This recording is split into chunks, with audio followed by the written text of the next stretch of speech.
Bunisiga nima deysizlar endi qadrdonlar, YouTube kuzatuvchilari, obunachilarimiz, kanalimizni hurmatli yurtdoshlar. O'sha mashhur bo'layotgan konteyner profillaridan navbatdagi ishimizni xudo xolasa upload qilamiz. 24 ga 50 metr bo'lgan joyimizni shu ko'rinishlarda tayyorlab o'rnatdik. Ajoyib holatlarda chiqdi. Mustahkam, baquvvat. O'rtada e'tibor berayotgan bo'lsanglar, ustun tushmagan. Mana bemalol ko'taradi. Cho'chimasdan kimga shunaqa xizmatlar kerak bo'lsa, aloqaga chiqaverasizlar ukalar. Xizmatlarimiz O'zbekiston bo'ylab. Yonboshdan ko'rinishi firmalarimiz orasi 1,5 dan tushgan.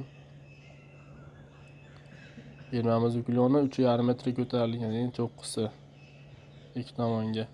Firmamiz eni 24 metr.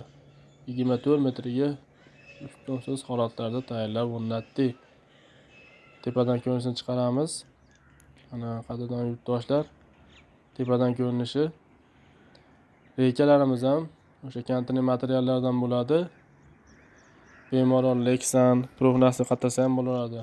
Aytib o'tish kerak, bu qilingan ishimiz ustiga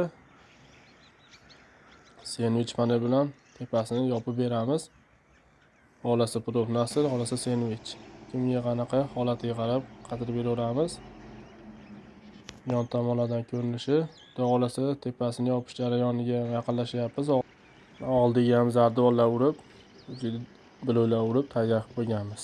Xudo xolasa zaniyamiz bitdi. Tepasini yopsak, yog'in chachan boshlanmasdan tugatib olamiz.